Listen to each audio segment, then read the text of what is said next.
if you look back on your life, especially when you get to my age or get into your 40s or 50s, you look back at your life, and the different seasons of your life are almost like different people. So when I kind of look back to my 20s, I feel like I was kind of a different person than I was in my 30s and 40s and 50s. And so, yeah, I think you do learn to have, give yourself grace in areas where you might need it.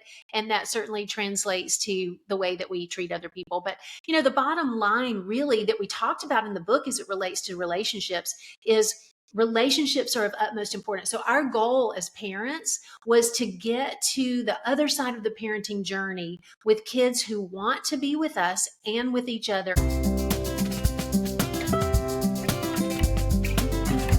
Hello, everyone, and welcome back to Made to Shine. As you have seen from my social and from the introduction that I just came off of, we have one of the most incredible, kind, and gracious people on with us today. We have Sandra Stanley on, and I know you just read everything that I spoke about her in regards to all her accomplishments, but what I'm so excited about, and everyone tuning in, why I specifically wanted Sandra on is, as you all know, here at Made to Shine, we are so passionate about reminding women, no matter what you do, whether you're in the workforce, you're a daughter, you're a friend, you're a sister, you're in your relationship, you have a ministry. And it's how you live your life.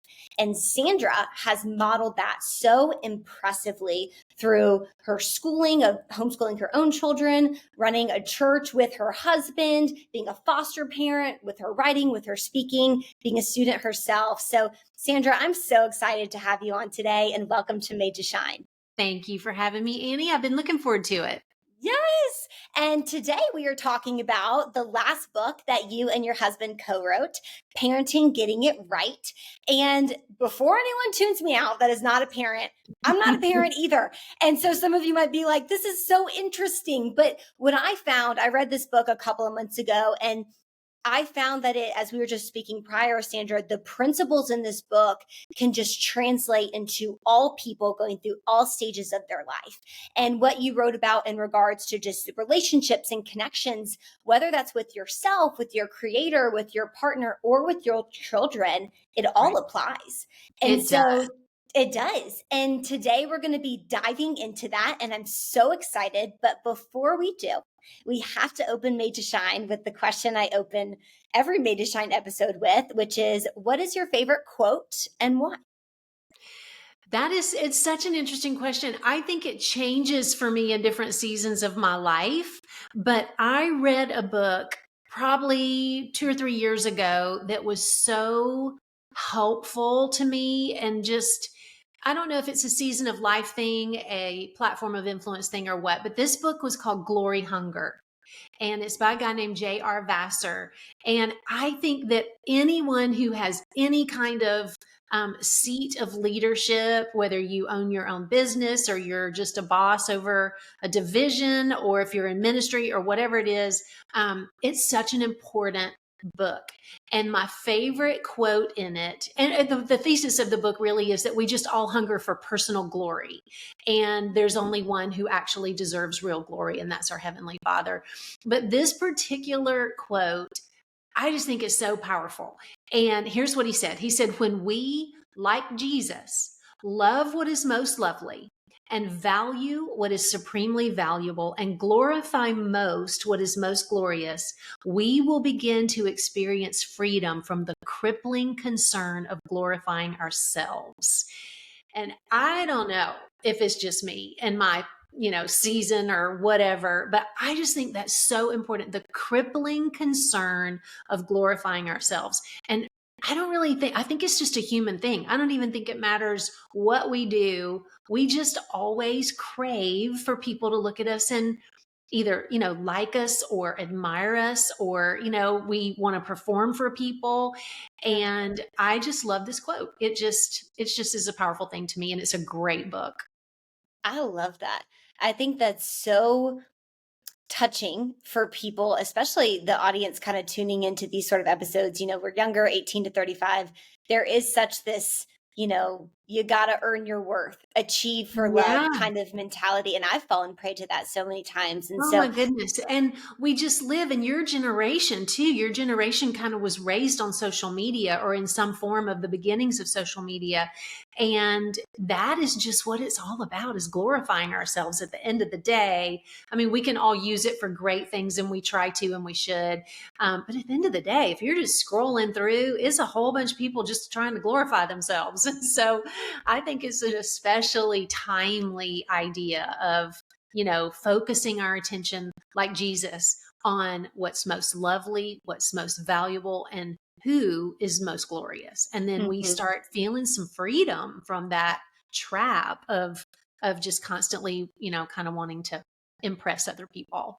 And you said the word freedom, and that hits home Yeah. so hard because I think people, they don't feel free with kind of the Yeah. current, the day. And I know, and we're going to talk to this about the book, but you talk about like not getting swept in the current of culture. And that current of Mhm. culture is very much like just achieve, achieve, achieve. Don't be Yeah. forgotten about. You got to keep putting yourself out there. And so it's a deadly trap. And so I Yes. love that. I think Yep. everyone needs to have that stitched on a pillow. That's a That's great right. quote right there. That's right. That's phenomenal. I need a lot All of pillows, right. a whole lot of different things stitched on them. Yes, I mean that would be a big pillow. But I'm excited to dive in, especially with this book that really has, as I told you before we hopped on, it had a really profound effect just kind of on where I'm at in my life right now and those underlying principles. So before we dive in deeper and go kind of under the hood here, let's take a step back. I'd love for people, most of my audience is Atlanta. A lot of them attend Buckhead Church or Northpoint, so they're familiar with you, but would love to just get kind of a foundation of your story. You wrote a book on parenting. I think it would be very easy for people to assume this woman's got it all figured out. Just figure. And I guess I'm curious, was parenting like that modeled to you, or was this something you learned along the way? My parents are fabulous. I still have them. I'm so thankful. They're in their 80s now. And I don't know, they just somehow intuitively did the parenting thing really well. They didn't have a lot of books to read and all that kind of stuff, when they were raising kids. And so I am just so grateful. And it's not lost on me that this is a rare thing, but I just had great parents. And as we were getting into those early years of parenting, I called my mom a lot. And I would say, just kind of run things by her, and I could just kind of just trust her wisdom and her judgment.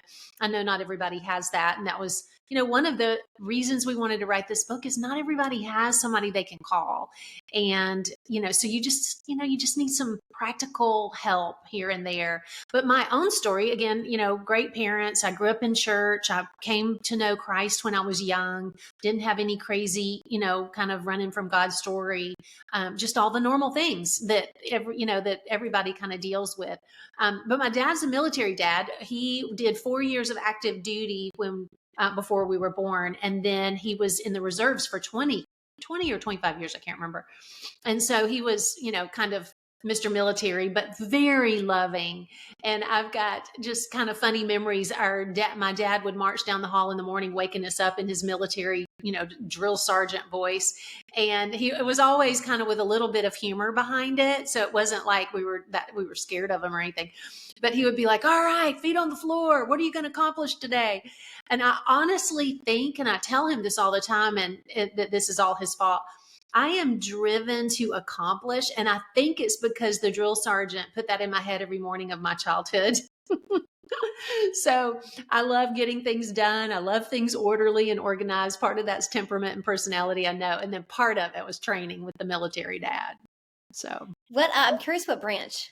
he was in the Marines. He was Yes. in the Marines. Marine Okay, Corps. very cool. Yep. So it's funny because I can relate in that regard. I'm very close with my parents, and Yeah. we're both competitive athletes or my dad was a competitive athlete. And for me, I don't know if this was something that, and I'm curious your response to this. We grew up playing very competitive sports, and it was very much like, what are you going to accomplish today? And that was such a beautiful motivation. Over Yeah. time, I felt like I started associating accomplishment with love. And I felt Mhm. like I had to accomplish my way to meaning and love. And I'm curious if that was something that you struggled with at all. And if so, kind of how you navigated that.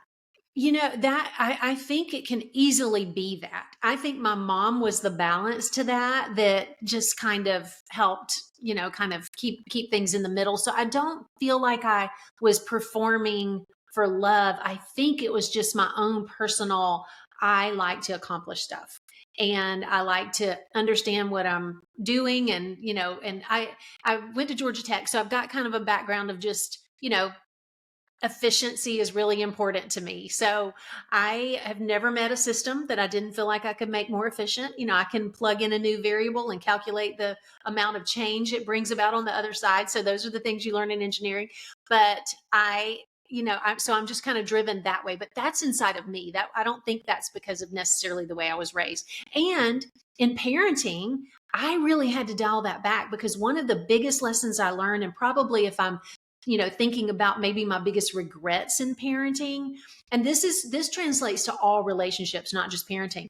But I am so driven by efficiency, and efficiency could derail connection with my kids. Mhm. So in my quest to have everything in order and have everything in place and be constantly on top of the to-do list, I could miss out on really wonderful things with my kids. I just learned along the way. And if I were going back and talking to young mom Sandra or pre-mom Sandra, it would be sit down on the floor and play, or do something with your roommate, or call your parents, or relational things, because my proclivity is efficiency and that's my default. And so I would back up and say, you know what? The biggest regrets I have are usually relationally because I put something else less important in the place of priority. Mm. That is so good. And I know in the book, you talk a lot about, you and Andy both talk a lot about relational connection and how that is such a foundation for your relationship with your children. And I'm curious, well, one, if for those who haven't read the book yet, can you just kind of tell me what relational connection means to you? Yeah. Well, one of the things that we lay out in the book, and we can all relate to this even in the own seasons of our life, but we break down parenting into 4 stages of parenting. And that's something that actually somebody taught us. We didn't come up with it on our own. It's these 4 stages of parenting. And, the first stage, they call it the discipline years, and it's like 0 to 5 years old. And then the training years are 5 to 12. And then the coaching years are 12 to 18. And then the friendship years are 18 on. And relationships with our kids look different, felt different, were different in each of those seasons of parenting. And so we related to our kids differently in those different seasons. In the discipline years, we really were trying to help them understand there are consequences for your actions, good and bad. So you kind of do a little heavier duty discipline. We disciplined our kids for 3 things: disobedience, dishonesty, and disrespect. Children are childish, so we didn't discipline them for childish things. We help them develop normally out of childish things. We would have conversations when things, childish things got in the way of relationships. We would have all that, but we disciplined for only really for those 3 things. Then we got to the training years, and this was were the years where we were just, teaching them the why behind the what. And we were building real relationships with our kids where they, we kind of had a little more common ground. You can reason with them, all of that. Then the coaching years, you're stepping back a little, letting them figure some things out. But then those friendship years is kind of where we are now, because our kids are in your season, the season of your audience. Andrew's about to be 31, Garrett is 29, and Allie is 27. And so relationships were really different in all the different seasons of parenting. But relationship at the core is about connection. And so whatever it looks like to connect, you can have 10 different children from the same gene pool. They are all going to be different from each other.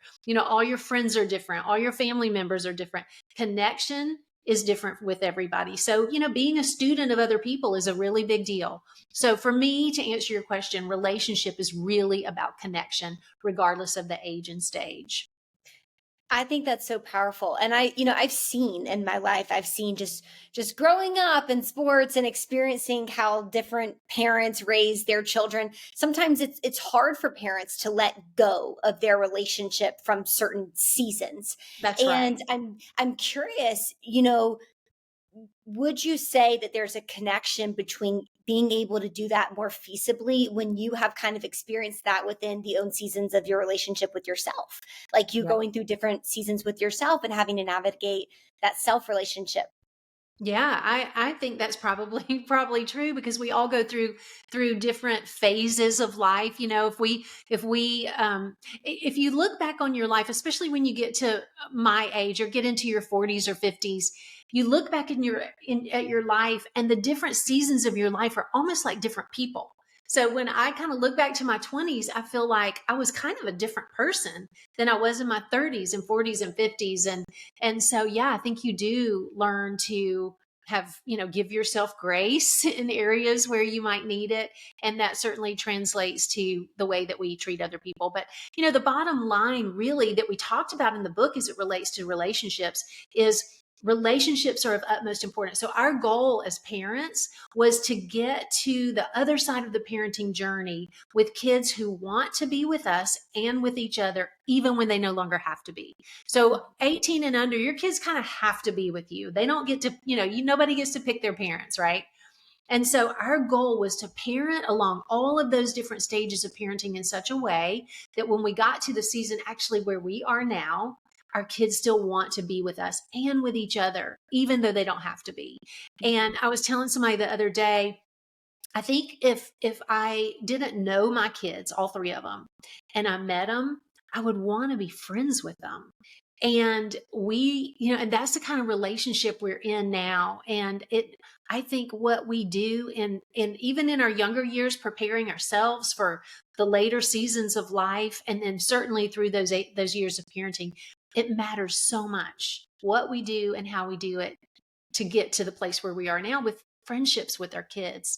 Mm-hmm. So yeah, I think all of the different seasons of life are training grounds, and not just training grounds for being parents or even for being married. I mean, everybody has different pathways in life, but training grounds for whatever is next. I think one of the big things, and as my kids got a little bit older and I realized we were moving to another season, I started praying, and I realized Andrew's going to graduate from high school. So this was maybe when he was in about 10th grade.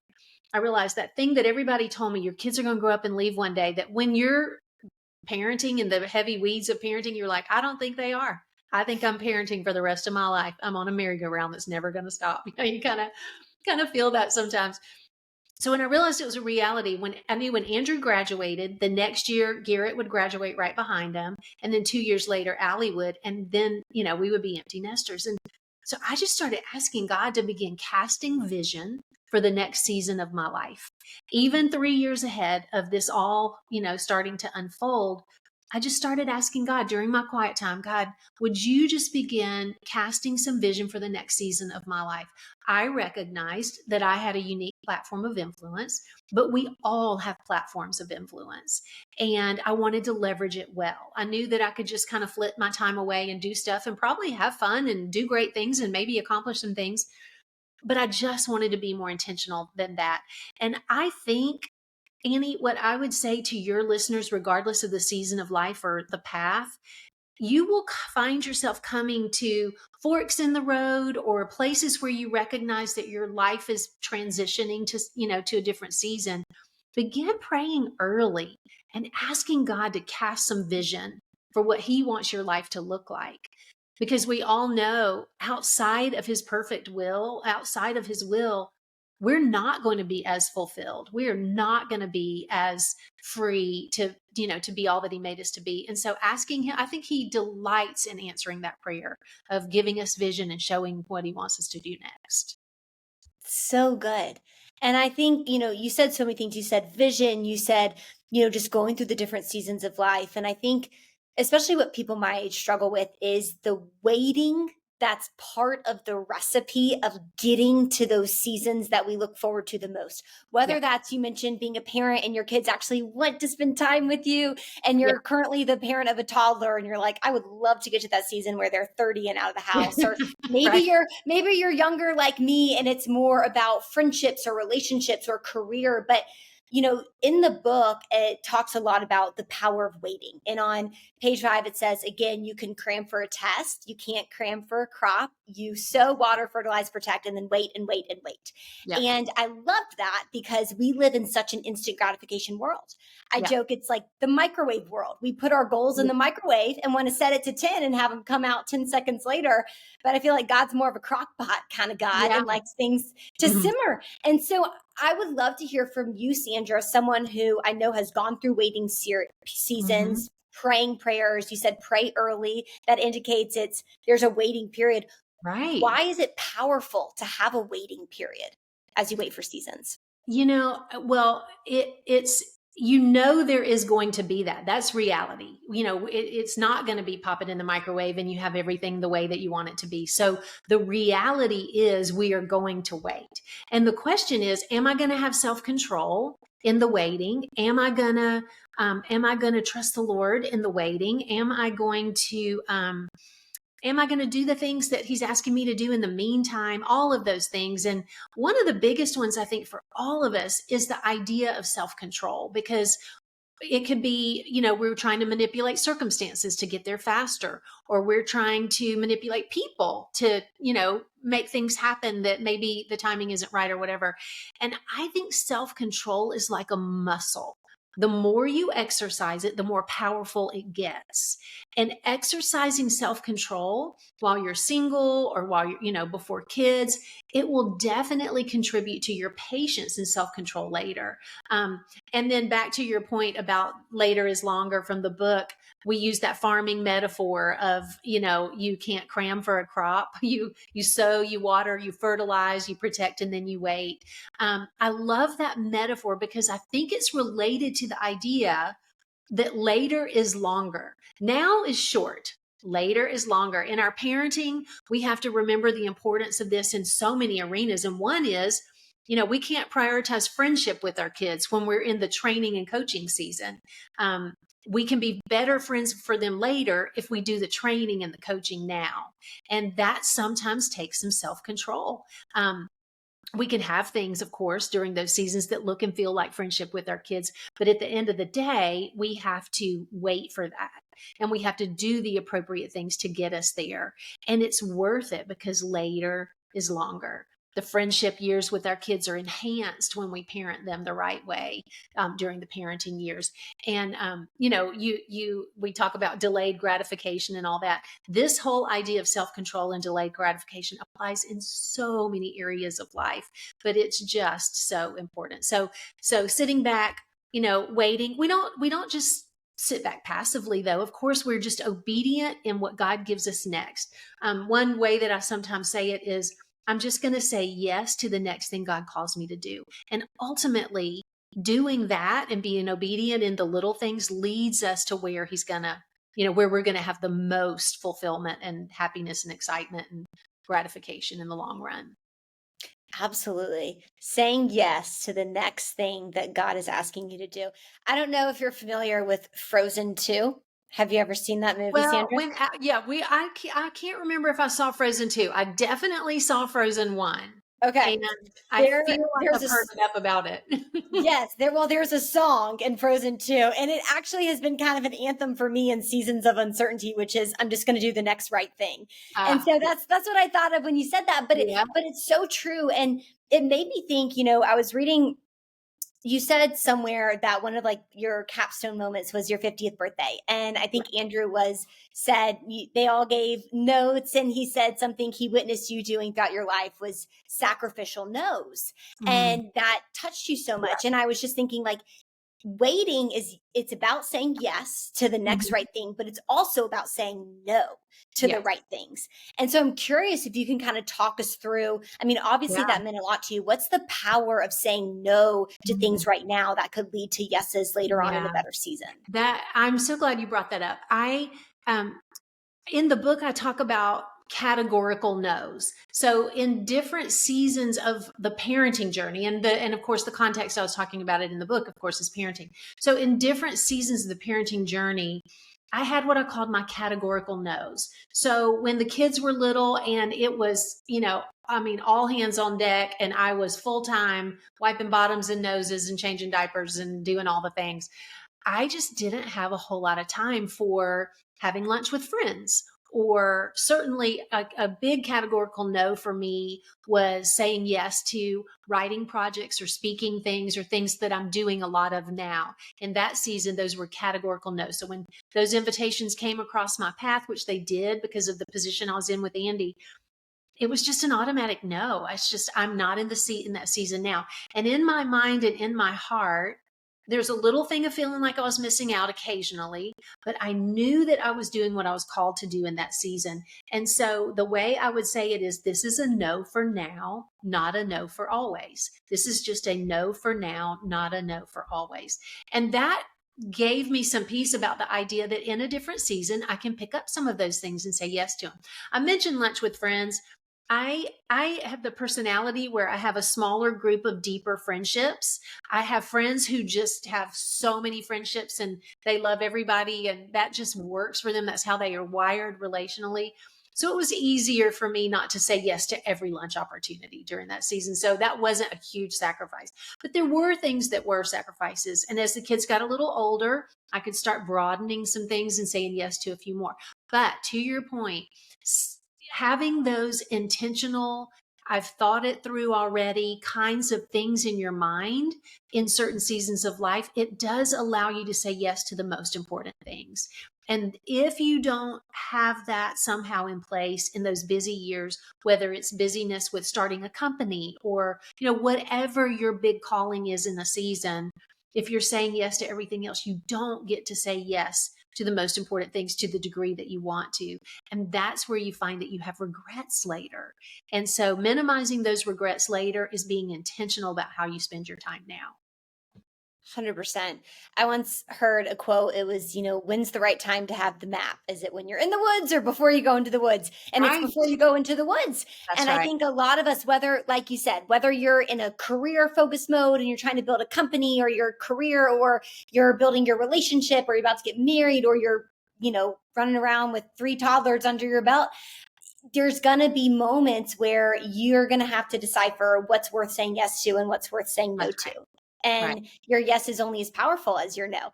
And That's so I love that you said that. And I'm curious, it kind of goes back to that self-control muscle that you were speaking to. Mhm. And was that, in your experience with parenting, does that muscle, that self-control muscle, is that something that's only flexed and strengthened with experience? Or are there practical things you did before parenthood that kind of gave you leverage and were ahead of the game, so to speak, when that season came? That's such a great question. I think the muscle builds as we use it, of course, but for me, Annie, and probably for a lot of your listeners, having my time alone with the Lord, and for me, it's in the mornings, in the regular rhythm of my day is probably more self-control strengthening than anything else, because that's where I'm in the word. I'm on my knees praying. It's where I feel like I'm renewing my mind to the things that are most important. The things that are important to God are becoming more and more important to me. One of my biggest prayers that I pray is, God, just let me see as you see and do as you say. And that happens on my knees in the regular rhythm of my time alone with the Lord. And so I think, other than exercising the self-control muscle, that is the key to really being in a place where when things come your way, whether it's a temptation, whether it's a calendar thing, whether it's a scheduling thing, whether it's a yes that you need to say no to, no matter what it is, being in a position where we are regularly hearing from the Lord, where we are regularly in his word and on our knees praying, you're just set up to make the best decisions as it relates to all of those things. That's my answer for that, I think. I love it because it's an everyday intention. It And is. I think, when we think about inconveniences in our life, whether that's travel plans that went awry or children throwing us off in our day or something going wrong with the business, I feel like sometimes people think inconveniences jeopardize priorities, but I think it reveals priorities, Yeah. because it's when you're really in the throw of things that you figure out what's actually important to you. And I'm a big believer, my morning time, or the Lord I spend in the morning too. And it's Yeah. because, I feel like the rest of the day you can't control, so I can control this Right. one thing. And It's the it's setting quiet your day time. up. Yeah. Yes. And I love that. And that's so practical. And that's why everyone listening, I think that's such a practical takeaway, a tool you can use and that you can Mhm. remind yourself, like, go back to that, ground Yeah. yourself in the everyday inconveniences, whatever season you're in, make sure you're getting that time with That's God right. and with the Lord. And you know what? It's not something to feel guilty about. It's not, some pressure thing to put on yourself. And it's going to look different in every season. There are going to be some seasons where you've got time to spend more time in the morning with the Lord. There are going to be other seasons where life is a little crazier and you have to get up earlier in order to get it done, which means you need to go to bed earlier the night before, which then brings self-control back into the picture. So, there are so many things at play there, but it's not something to feel guilty about. It's not something that should be on a checklist. It's really just a rhythm, I think, a rhythm of our life. And even when our kids were little, I would make sure that I was getting up early enough to have a good quiet time. But so many mornings the kids wake up and you're like, Lord, I was wanting to have time with you this morning and now all of this has happened. Or they come toddling in, or walking in and you're like, get out of here. I'm having my time alone with the Lord, just kind of yelling at your kids. And you're like, okay, something's wrong with this picture. And I remember in one season reframing that in my head and going, you know what? For my kids to see me prioritizing my time alone with the Lord is such a powerful thing. So when they come in here, I'm not going to look at this as an interruption. I'm going to look at this as an opportunity for them to be modeling something that I really hope and pray is going to be a habit for them as they get older. And that's a powerful thing. We can tell kids things all day long, but when we model things for them, that's what impacts them most. So I had to kind of reframe that in my mind in order to kind of, welcome them into my space when I'm trying to be alone with the Lord. I love that word model, because something my mom and dad, who they are my absolute superheroes. I love my mom and dad so much. But growing up, they never they explained it to us, like, the martyr versus model mentality of parenting. Mm, And I saw them take care of their health. I saw them take care mm, of their marriage. I saw them take care of their faith in yeah, the midst of all the chaos. And for me, it was like they weren't giving up their lives for me. They were modeling to me the life they one day want me to that's right. emulate.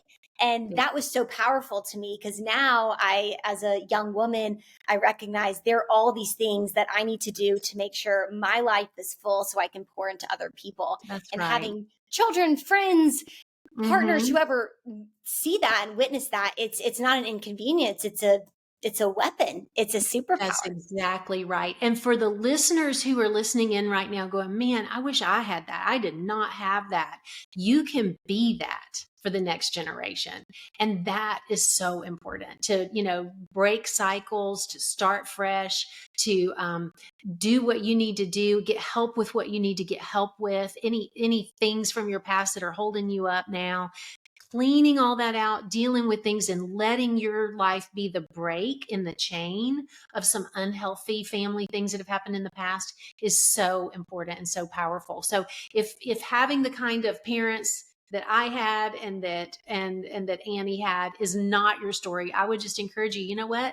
Let this be inspiration for you to decide that's the kind of family I want to have, and I'm going to begin now doing the things to get me there that need to Absolutely. be And I done. love that you said that, because I would suggest that, in regards to me, when I see people have something that I never had, and sometimes I'm afraid to be that person because I'm afraid I'm going to fail at being that person.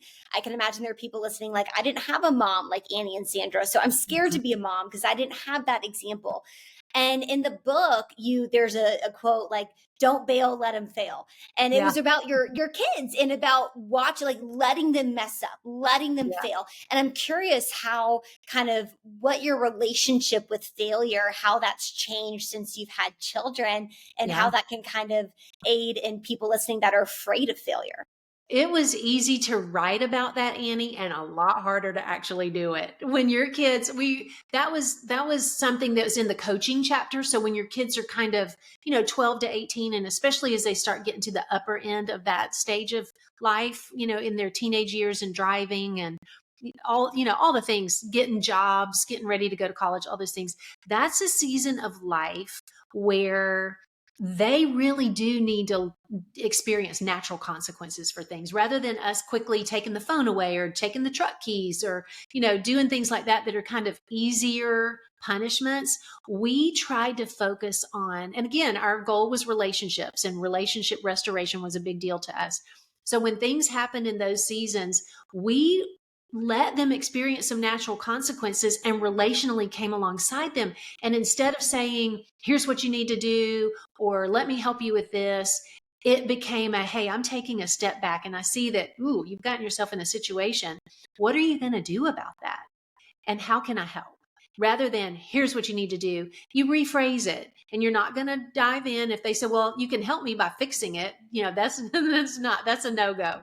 We're going to let you deal with some natural consequences. The other thing, and I share the story in the book, when our kids were older in that season where we were letting them experience natural consequences and things, relationship restoration, when they stepped out of line, was still, even though that was, we did that a lot during the training years, relationship restoration, taught our kids the proper way to make apologies and, all the things. There was a story we told in the book about one of our boys being super disrespectful to me about something. And Andy delivered a punishment that I told him later was his finest parenting moment in all of our years of parenting. And he circled back with our son and he said, you have to, I'm not taking your truck. I'm not taking your phone. We're not restricting activities. You've got to go talk to your mom, ask her out on a date, take her to a nice restaurant, buy her dinner with your money, and look her in the eyes and make this right. And he was like, oh my word, just, take my truck, take my life, don't make me do that. Anything else? Anything.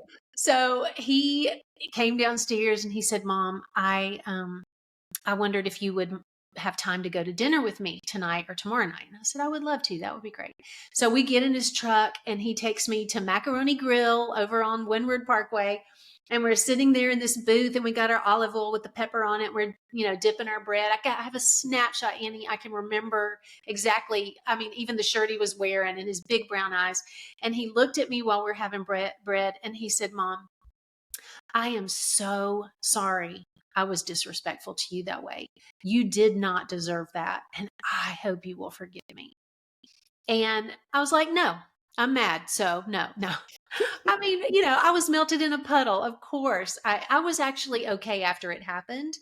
But the idea of restoring a broken relationship was what was important, because that's what real life is. Our kids are going to be in marriages, in relationships. They're going to have bosses or employees or family, other family members. Life is relationships. And so the natural thing that happens in life is we have to go back and restore relationships. So the punishment in that situation was, here's how you're going to circle back and restore that relationship with your mom. And it just puts things back in the right place. I'll say one more thing, and it's not really related to your question, but I think it's so important. And it is something that we taught our kids, but I thought, gosh, so many adults do not understand this either. So it's just a life lesson. And that is simply how to circle back with people when you've hurt them, whether it's, you've been dishonest or you've been disrespectful to somebody or you've just had a personality clash or whatever it is that breaks a relationship. We taught our kids that there are 4 parts to an apology. You own it. Let's see. Okay. You own it. You apologize. You make it right. And you leave time for recovery. So own it, apologize, make it right, leave time for recovery. So by owning it, you are actually saying, I am so sorry that and then you fill in the blank. And with our kids, we never let them say sorry. We said, sorry is not a sentence. You say, Mom, Allie, Garrett, Andrew, whoever, I am so sorry that I blank. I hope you will forgive me.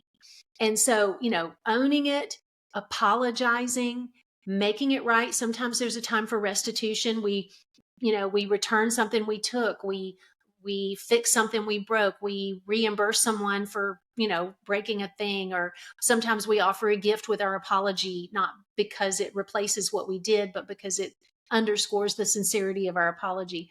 So we own it, we apologize, we make it right, and then we leave time for recovery. We don't ask people to forgive us. That's like asking them for something else on top of what we've already done for them. We own it and we say, I hope you will forgive me. We don't get to dictate how long somebody needs for recovery. So we say, I hope you will forgive me when you're ready. So that was just, kind of the apology approach we took with our kids. You own what you did. You apologize for what you did. If there's something you can do to make it right, you do that. And then you allow that person some time for recovery. So all of that is part of that relational, healing that needs to happen in any relationship that goes badly. Do you think it's the same process for relational healing within yourself? Probably. We just may need some extra help to see it. Sometimes it's hard. It's so much easier to see things that we have either done to someone else, or certainly that someone else has done for us. We always have a lot of clarity around that, right? So it may be that you need a little help kind of isolating and figuring out what's going on inside of yourself before you can start that healing process. And you carry around a lot of stuff when you don't, do the digging and do the hard work of dealing with some things. You do. And as you were speaking, I just was thinking, this is exactly what our culture needs. We are so connected, but we don't know how to communicate. And Yeah. and you see it, I think, just with the ease as to which you can ghost somebody or leave a Yeah. conversation or opt out of Mm. the hard moments. And there's in the book, it page 108, for those who have the book, your time is too valuable and your family is too precious to let the current of culture carry you.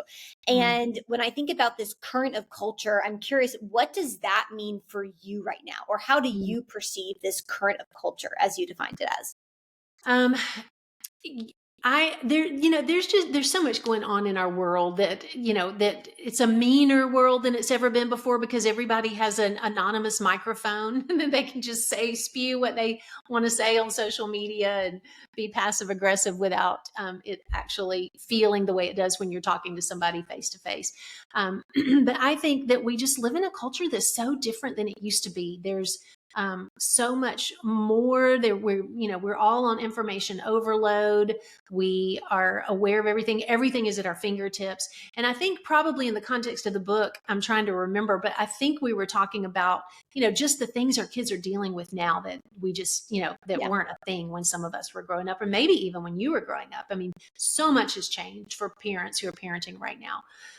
So being aware of what's happening around us, I think parents have to dive in and understand technology, even if it's not natural to them, because their kids are going to be in all of that.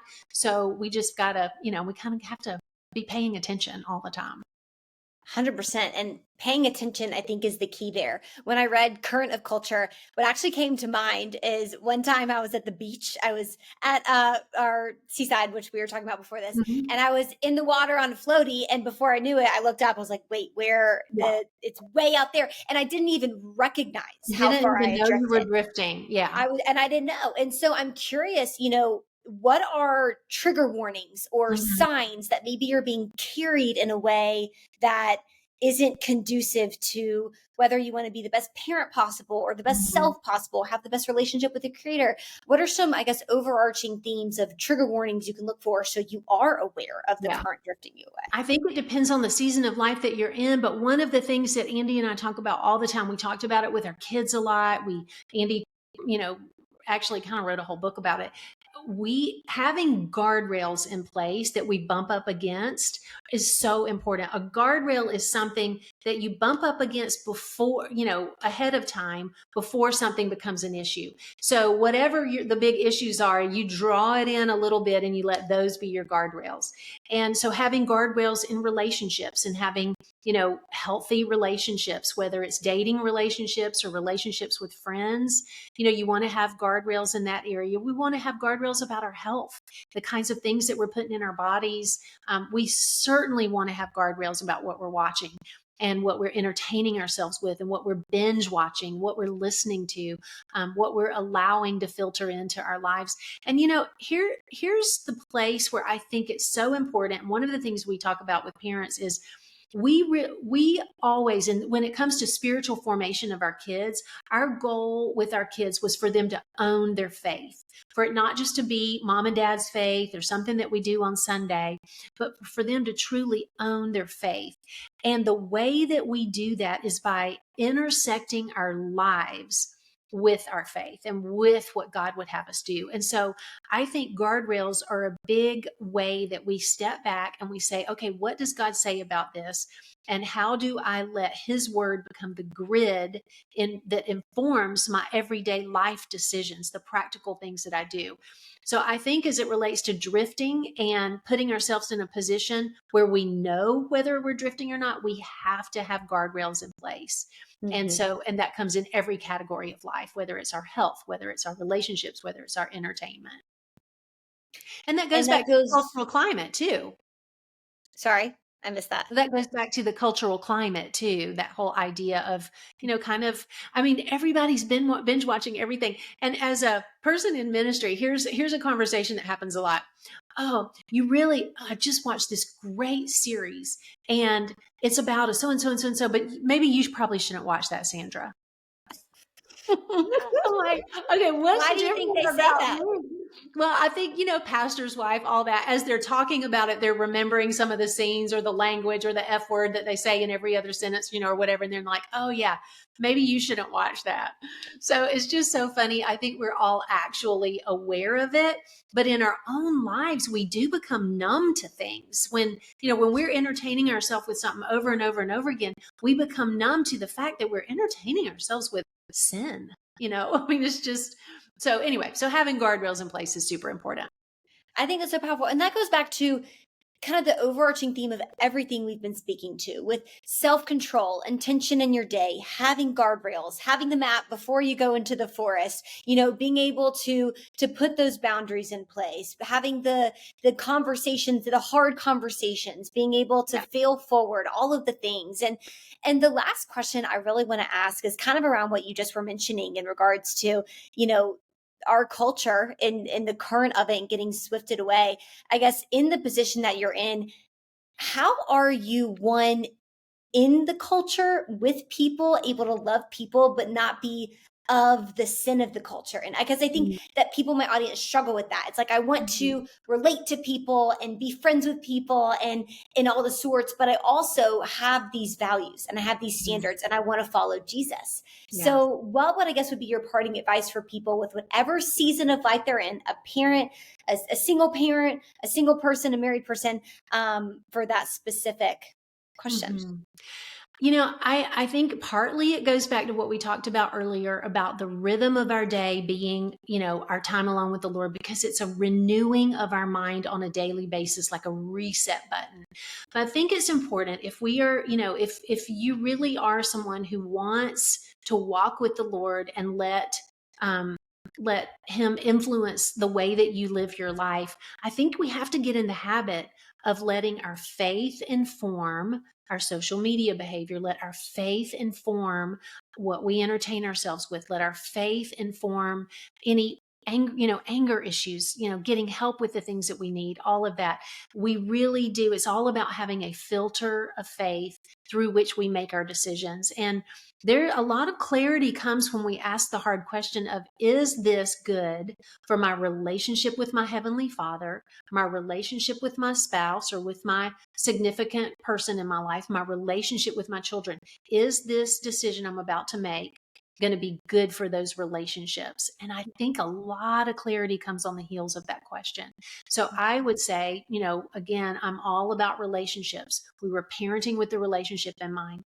I think we step back and we say, is this decision good for my relationships? And again, my relationship vertically with my Heavenly Father and my relationship horizontally with the people around me, and for my own good. Is this decision I'm about to make good for me? Is it good for my mental health, my spiritual health, my physical health?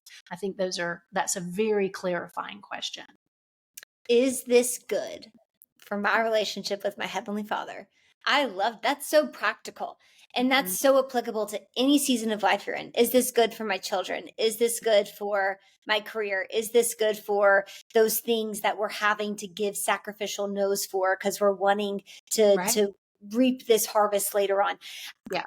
When I think about that, I think it just is such a simple practice people can use to be more intentional. So they're Yeah. not drifted away and caught up. Because I think That's right. sometimes we consult our faith when it comes to these, but we don't base decisions on it. We don't let it inform our decisions. Yeah, that is Exactly. such a great way to say it. We consult with our faith a little bit, but when it is the fabric of our lives, when it is the filter through which we make our decisions, it changes everything.